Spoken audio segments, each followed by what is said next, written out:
कृष्णा राधे राधे भक्तों, बहुत बहुत स्वागत है आप सभी का हमारे श्री राधे चैनल में। तो फ्रेंड्स, आज की वीडियो में हम बात कर रहे हैं अघन मास के गुरुवार की। तो फ्रेंड्स, अघन मास का जो गुरुवार होता है ना, उसमें माता महालक्ष्मी का पूजन किया जाता है और कहते हैं कि इन गुरुवार को अगर कोई भी माता महालक्ष्मी का पूजन पूरे श्रद्धा भाव से, पूरे विधि विधान से कर लेते हैं तो उनके घर में ना कभी भी दरिद्रता प्रवेश नहीं करती है, वहाँ पर स्थायी लक्ष्मी का वास हो जाता है। तो वैसे तो हर गुरुवार विष्णु भगवान की पूजा की ही जाती है, लेकिन अघन मास के गुरुवार होते हैं जिन्हें कि मार्गशीर्ष का महीना भी कहा जाता है, इसमें माता महालक्ष्मी, धन लक्ष्मी, धान लक्ष्मी की पूजा होती है। तो पिछले वीडियो में हमने आपको पूजा की बहुत ही सरल विधि बताई है। अब भक्तों के सवाल आ रहे हैं, जैसे कि इस व्रत में हमें क्या खाना चाहिए, क्या नहीं खाना चाहिए, ये व्रत कैसे किया जाता है, अगर पीरियड्स आ जाए तो ये व्रत हमें कैसे करना है, साथ ही इस व्रत का उद्यापन हमें किस प्रकार से करना चाहिए, और जैसे कि चौकी हमें कब हटानी है, क्या हर हफ्ते हमें चौकी लगानी है या पूरे 1 महीने की चौकी लगानी है, और पूजा के बाद चौकी कब हटानी है, पूजा में रखे सामान का हमें क्या करना है। तो सारी जानकारी आपको एक ही वीडियो में देने वाली हूँ, तो वीडियो को पूरा देखिएगा जिससे कि आप अच्छे से सारी चीज़ों को समझ पाए। और अब प्रश्न आया था कि माता महालक्ष्मी की फ़ोटो कैसी लगानी है, तो मैं भी अभी आपको ये जानकारी भी इसी वीडियो में दूंगी। तो फ्रेंड्स, सबसे पहला सवाल लेते हैं कि हमें चौकी हर हफ्ते लगानी या पूरे 1 महीने तक लगी रहने देनी चाहिए।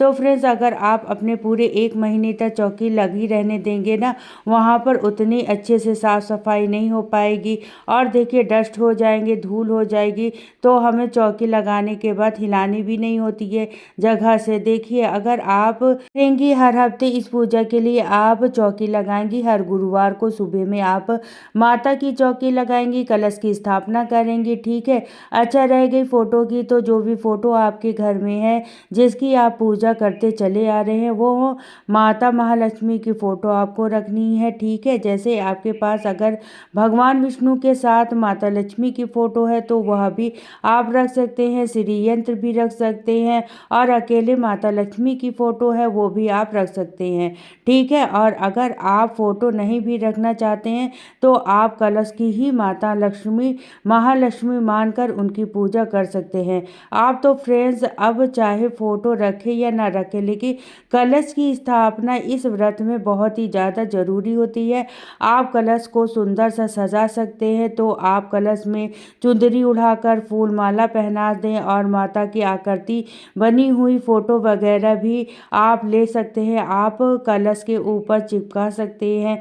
तो इस तरीके से भी आप कलश स्थापना कर सकते हैं, नहीं तो आप एक माता की फोटो रख लें और कलश की स्थापना कर सकते हैं। अच्छा, दूसरा यह देखिए कि हर हफ्ते आपको एक ही नारियल का इस्तेमाल करना चाहिए, ठीक है। अच्छा, आपने जो दिवाली पर नारियल रखा था ना, आप उसको देखिए, उसमें अगर पानी है तो आप उस नारियल का भी इस्तेमाल कर सकते हैं, क्योंकि लास्ट में जब हम उद्यापन करेंगे ना, उसके बाद ही हमें इस नारियल को फोड़कर नहीं खाना चाहिए, ठीक है, ना ही इनका विसर्जन करना चाहिए। पूरे 1 साल तक हमें ये नारियल अपने पास, अपने धन रखने के स्थान पर या किसी भी ऐसी सुरक्षित स्थान पर इसको रखना चाहिए। ऐसे ही सुहाग सामग्री आप 1 हफ्ता चढ़ा दीजिएगा। आप शुरू में चढ़ा सकते हैं या फिर आप आखिरी दिन गुरुवार को चढ़ाकर, हर गुरुवार को आपको सुहाग सामग्री नहीं चढ़ानी है। हर गुरुवार को तो आप पुष्प चढ़ाइए, भोग अर्पित करिए, माता की कलश की स्थापना करिए, इस तरीके से आपको पूजन करना है। अब बात आती है कि इस व्रत में हमें क्या खाना चाहिए, क्या नहीं खाना चाहिए। तो फ्रेंड्स, आपको ना इस व्रत में नमक नहीं खाना चाहिए।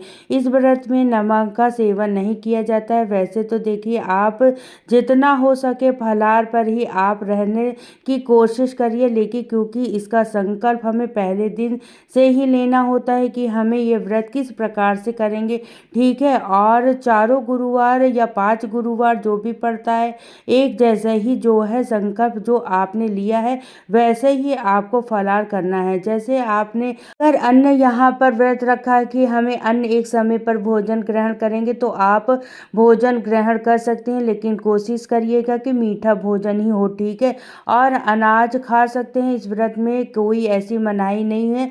और अगर आपकी तबीयत ठीक नहीं है या फिर आप बिना नमक के नहीं रह सकते तो फिर आप सेंधा नमक का इस्तेमाल कर सकते हैं। तो फ्रेंड्स, आप यह व्रत फलाहार भी कर सकते हैं या फिर एक समय पर आप संध्या के समय भोजन भी कर सकते हैं। भोजन मीठा होना चाहिए, जैसे कि आप खीर पूड़ी खा सकते या फिर हलवा पूड़ी खा सकते या फिर आप बेसन के चिल्ले बनाकर खा सकते हैं। मीठे चिल्ले होने चाहिए, ठीक है, या फिर मीठी दही आप ले सकते हैं। जो भी चीज़ लेनी है आपको मीठा लेना है, बस आप देख लें आपका स्वास्थ्य ना बिगड़े, ठीक है। अब बात करते हैं कि पीरियड में हमें यह व्रत कैसे करना है। तो देखिए फ्रेंड्स, अगर आपका पहला गुरुवार को पीरियड आ रहा है, पहले गुरुवार से 1 या 2 दिन पहले ही पीरियड आ चुका है, तो आप यह व्रत नहीं करेंगे, ठीक है, ना ही आपको पूजा करना है। लेकिन अगर आपको पहले गुरुवार की पूजा की है, पूरे विधि विधान से आपने व्रत किया है, लेकिन अगर दूसरे या तीसरे गुरुवार को आपका पीरियड आ गया है तो आप व्रत तो करेंगी, लेकिन अपनी जगह पर आप पूजा किसी और से करा सकती हैं। तो घर में जो भी सदस्य हो आपके घर में, उनसे पूजा करा लीजिएगा, लेकिन व्रत आपको नहीं छोड़ना है।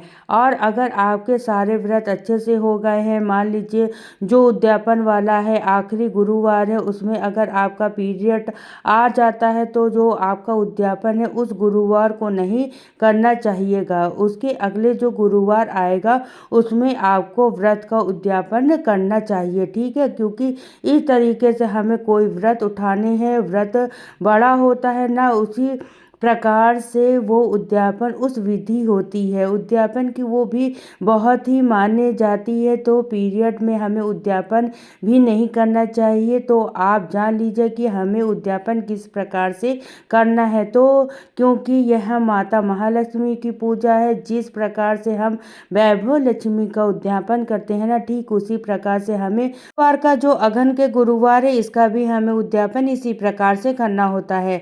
तो फ्रेंड्स, अगहन मास का जो अंतिम गुरुवार आएगा ना, उस दिन आपको ये उद्यापन करना होता है। इस उद्यापन के लिए आप सुहागन महिलाओं को बुला सकती हैं। 3, 5, 7, 9, 11 जितनी आपकी यथाशक्ति हो, जितनी आपकी सामर्थ्य हो, उतनी हिसाब से आप महिलाओं को बुलाइए और महिलाओं को न्योता आप एक दिन पहले ही दे दीजिएगा।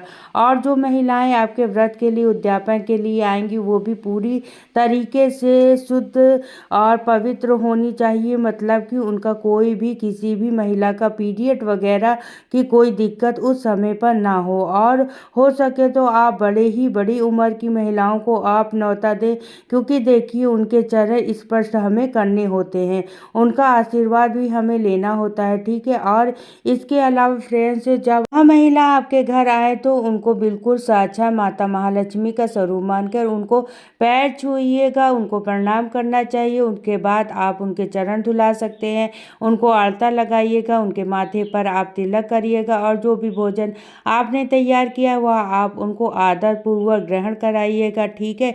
भोजन में आप अगर नमक का भोजन भी करा रही हैं ना, तो उसमें कुछ ना कुछ आप मीठी चीज़ ज़रूर से रखिएगा। और हो सके तो खीर आप इस दिन ज़रूर से बनाइएगा, क्योंकि माता का उद्यापन है, लक्ष्मी माता का है और लक्ष्मी माता को खीर अत्यंत प्रिय है। तो आप इस गुरुवार को हो सके तो हर गुरुवार को भी आप माता को खीर का भोग लगाइएगा, और नहीं तो उद्यापन वाले दिन तो आप खीर का भोग ज़रूर से लगाइएगा। और फ्रेंड्स, इसके बाद आपको उनको सुहाग का जो सुहाग सामग्री भी ज़रूर देनी है। आप चाहें तो 16 पूरे सुहाग सामग्री दे सकती हैं, नहीं तो आप थोड़े थोड़े सामान भी उन्हें दे सकती हैं, जैसे कि हो गया चूड़ी हो गई, बिंदी हो गई। चूड़ी दे रही हैं, ज़्यादा ना हो सके तो आप 2-2 चूड़ी ही उन्हें दे सकती हैं, लेकिन दीजिएगा ज़रूर, ठीक है। सामग्री हम सभी जानते हैं, जैसे कि आलता हो गया, मेहंदी हो गई, सिंदूर हो गया, काजल हो गया, जो भी चीज़ आप उन्हें देना चाहती हैं वो आप दे सकती हैं। तो आप एक दिन पहले ही यहाँ सारा सामान आप खरीद के रख लें, और जो किताब आप पढ़ेंगी ना इस व्रत में अगहन मास का, वो किताब भी आपको लेकर आनी होती है। जो भी सुहाग लाएंगी आप उन सभी को वो किताब भी बांटेंगी। इस प्रकार से आप सरल विधि से उद्यापन करेंगे और उद्यापन के अगले दिन यानी कि शुक्रवार के दिन आपको पूजा करके माता की दोबारा से फिर उसके बाद आपको चौकी हटानी है। तो जो भी नारियल है वो आप लपेट के लाल कपड़े में अपने पास रख लीजिएगा। कलश का जो भी सामान है वो आप अंदर उसमें डाला है, जैसे कि सिक्का वगैरह हो गया, तो आपको अपने पास रख लेना है। और बाकी चीज़ें आप अपने घर के गमलों में मिट्टी में आप वहाँ पर दबा सकते हैं। और जो भी कलश का जल है वह आप पहले पूरे घर में छिड़क दें अच्छे से, अपने रसोई घर में, सभी कमरों में, बालकनी में, जहाँ भी केवल लैट्रिन बाथरूम को छोड़कर, ठीक है। और उसके बाद जो भी जल बचेगा वो आप तुलसी क्यारी में डाल सकते हैं या किसी भी अन्य पेड़ पौधों में डाल सकते हैं।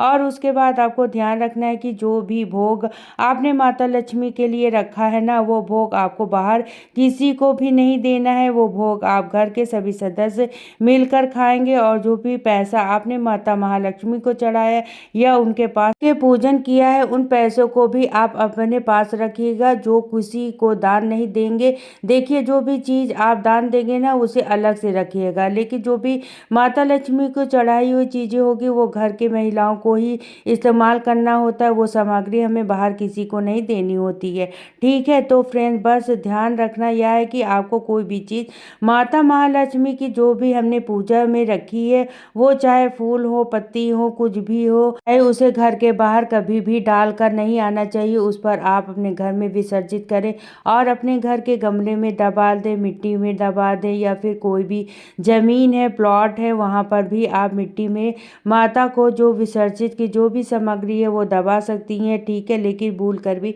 घर के बाहर कहीं पर भी विसर्जित नहीं किया जाता है। तो फ्रेंड्स, आपके द्वारा पूछे गए जो सवाल आपके मन में होंगे वो सारे मैंने सवाल इस वीडियो में आपको बता दिया। अगर वीडियो अच्छी लगे तो प्लीज़ लाइक करिएगा। अगर आपको जानकारी थोड़ी सी भी अच्छी लगे तो मेरे चैनल को सब्सक्राइब कर लीजिएगा। फिर मिलती हूँ नेक्स्ट वीडियो में, तो सभी को राधे राधे।